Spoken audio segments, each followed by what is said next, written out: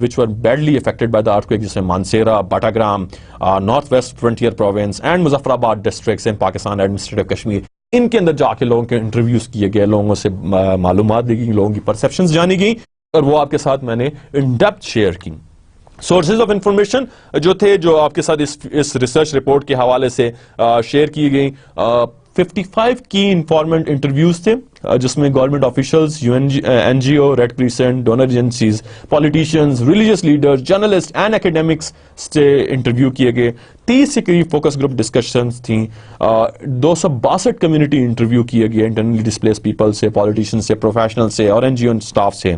8 detailed questionnaires completed by international aid workers working for NGOs, UN and donor agencies.